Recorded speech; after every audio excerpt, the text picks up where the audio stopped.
The uproar outside the guest house, which I had only recently opened in Bournemouth, alerted me to the arrival of my brother Gerald, who had returned from one of his animal collecting expeditions overseas. Tall, debonair and typically English, he stepped from a taxi with a sack held carefully in one hand. It was as if he was carrying a rare gift, but I knew better than that. My young sons, Nicholas and Gerry, raced to greet him and became involved in a discussion involving much gesticulation towards a large wooden cage resting on the boot of the taxi. Within a few minutes, it was being borne into my garage. I glanced at my mother, Louisa, who was staying with me pending the sale of our family home. A look of dismay had crossed her face, and she was no doubt remembering other times when the presence of a sack or box had meant eventual trouble. "If he puts one foot over my threshold," I said in a voice of doom, "I'm done for." "Too late, dear," said Mother in a queer voice, and we went to face the inevitable. "Just a few monkeys," Gerald called out airily, seeing Mother and me for the first time and throwing a saucy eye heavenwards towards an upstairs window, where two half-clad nurses, my tenants Blanche and Judy, had been disturbed from their slumbers and were now watching him. "I hope there is nothing dangerous in that sack, dear?" Mother inquired, kissing her youngest tenderly. "It's a 6-foot python, but it's harmless," Gerald replied carelessly. "My God. We can't have it in this house, Gerald," Mother said, in the vain attempt at a firm voice which, as all her offspring knew, meant that he could. And with it I lost all hope of life as a respectable landlady in a sedate seaside town. It was the summer of 1947, almost 20 years since the death of my father Samuel, an engineer who, like my mother, was of English descent but born and brought up in India in the days of the Raj.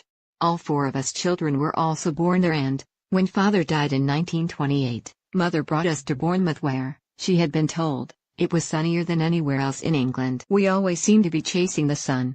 In 1935, the need to eke out Mother's dwindling pension saw us move to the magical and inexpensive Greek island of Corfu, described so appealingly in Gerald's book My Family and Other Animals. Our life of idle bliss there had come to an end with the outbreak of the war. In the years since then I had met, married and been divorced from the boy's father, Jack Breeze, an RAF pilot. Now aged 27, I was back in Bournemouth with the rest of the family, who referred to my plans to open a guest house, using an inheritance from father, as Margot's new madness. Mother's main worries hitherto had been an impending overdraft and a terror of the white slave trade. She still warned me, her only daughter, against hypodermic syringes administered swiftly in cinemas by sinister strangers, and her fears about my new career were not allayed by my older brothers Lawrence and Leslie, who horrified her with graphic accounts of lewd male lodgers and landladies throttled in their beds. Undaunted, I embarked on a search for the right property and finally found the one I wanted in a quiet, wide road of large Edwardian houses, our own road, in fact. Almost directly opposite our family house at 52, which was on the market, my mother having put it up for sale after Gerald left. Number 51 was big, comfortable and square, and stood solid on 3 floors. As the boys and I moved in and renovations went ahead, the family called almost daily, unable to resist giving their advice. While Mother stood in the kitchen, genteelly brewing cups of tea for the various workmen in residence and making sure that her much-loved grandsons were not starving to death in my hands, Lawrence came up with numerous uneconomical ideas.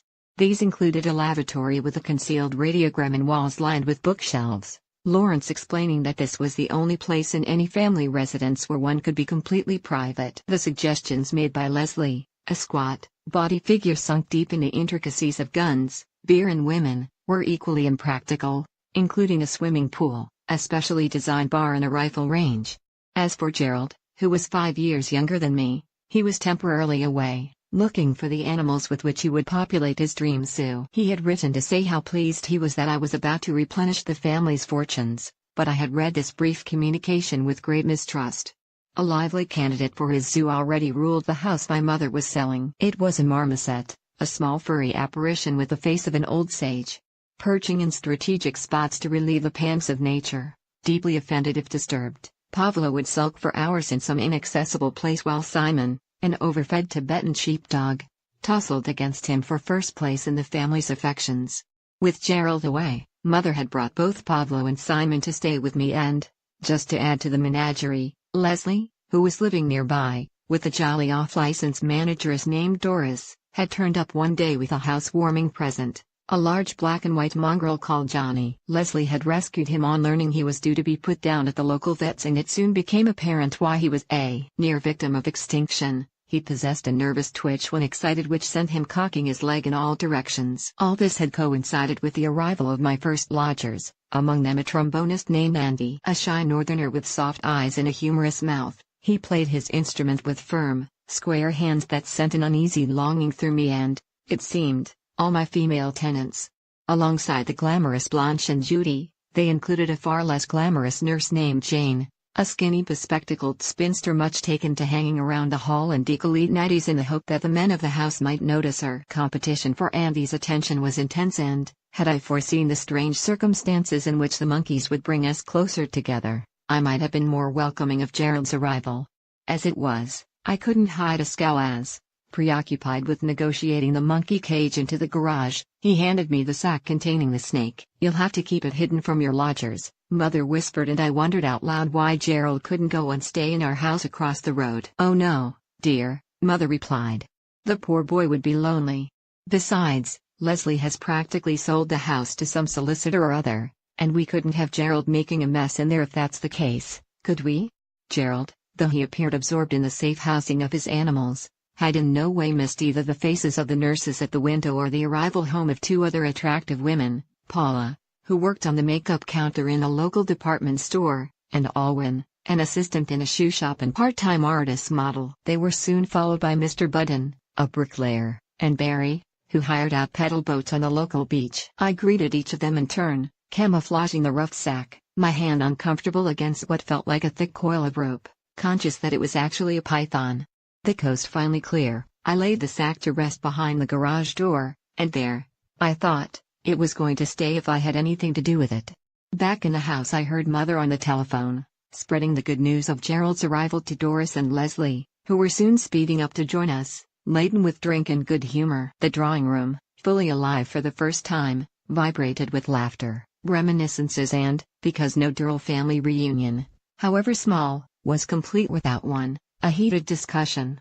"Now Gerald, I do hope you are not going to cause Margot a lot of trouble with your animals," Mother said, taking Dutch courage from a double gin. "We've had one or two nasty little experiences, you know, and we don't really feel up to coping with any more."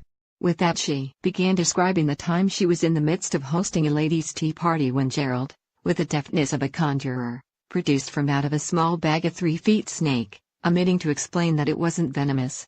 Screams had brought the tea party to a close, and the snake, taking fright, had slithered in a fluid movement to the door and made a cunning escape to the next-door neighbor's shrubbery, while a party of well-bred Bournemouth ladies, gathering up their belongings, had swept down the drive. As Mother recounted this tale, Gerald looked thoughtful, a small smile hovering at the corners of his mouth as he deftly directed the criticism towards me. "Ah, but what about your boyfriends, Margot?" he said. "In your time or you've had some swooning around you, God knows why. And I hear that some fool with a trombone seems to be jostling for first place in your affections."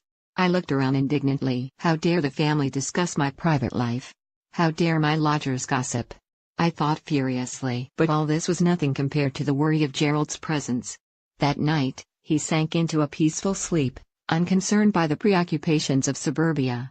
In the kitchen, where it had been moved despite my protestations, the python was equally contented, full on a meal of white mice.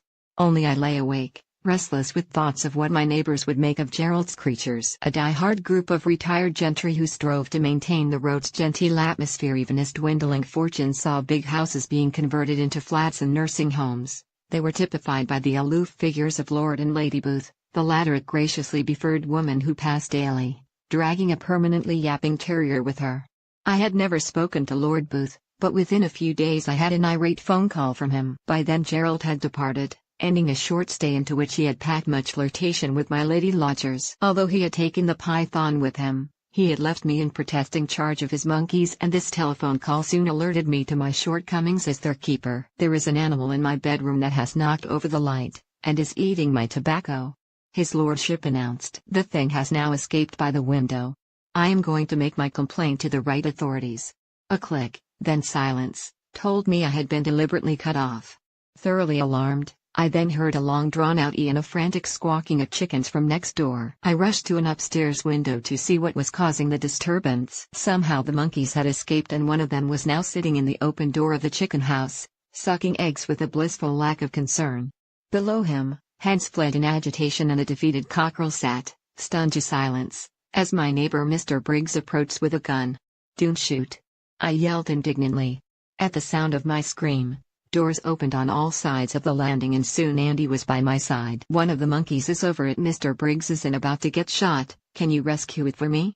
I begged. He followed me into the garden without a murmur of protest and cleared the fence easily, falling at Mr. Briggs's feet as the gun went off. "You missed," came the disparaging comment of Mrs. Briggs, accompanied by the renewed noise of chickens in frantic terror, the deafening squeals of the now very frightened monkey and Andy booming out unrepeatable curses. "Has someone been shot?" I asked aghast, fearful I might be mourning the loss of Andy. But then his head and shoulders appeared above the fence and after a slight struggle he dropped back down beside us, pain and fury making his face haggard. His hand was bleeding profusely. "Are you bitten?" I said, my spirits chilling at the sight of his ashen face. He turned to me bitterly. "Where do you want this monkey?" "Back in the garage," I answered with a shamed face. Then plain Jane emerged from the house and enveloped Andy in sympathetic arms. She led him away, without a glance in my direction, to her first aid chest. I had lost him, I told myself in anguish. The object of my dreams was even now languishing with rabies in the clutches of skinny Jane, she who had proved so much more efficient than I in the crisis. I was destined to be an old maid, a sour-faced landlady, aging quickly, not at all gracefully and, if the monkeys had anything to do with it, lacking any money with which to pacify myself. Like visiting holidaymakers, they had begun exploring the delights of the town and the local paper started a daily column following their routes and escapades. They could afford to find it amusing. After all, it wasn't they who would have to pay the damages of possible disaster. I sent a brief telegram to Gerald telling him to return and collect his specimens, ending it with the word vital. He arrived almost immediately and, cursing my incompetence, set off to bring home whichever offenders had been caught. As the prodigals returned, one by one, they greeted their foster father with recognizable cries of welcome and touching shows of affection. Touching, that was, to those of us who had not suffered either the galling indignities of chasing a monkey, which is always just out of reach, or its bites.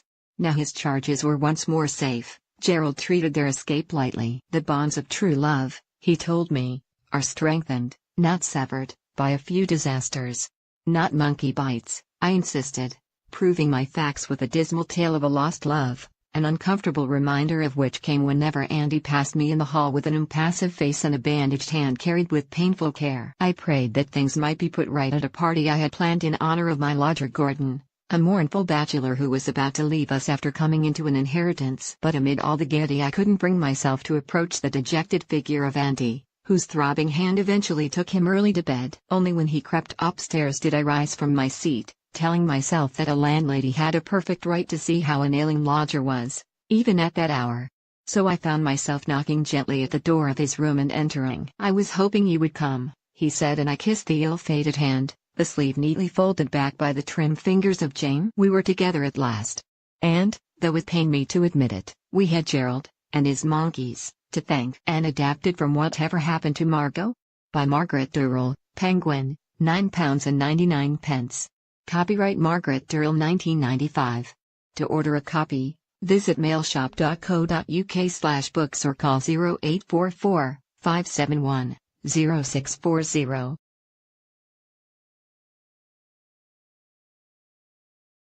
Where the freaks at?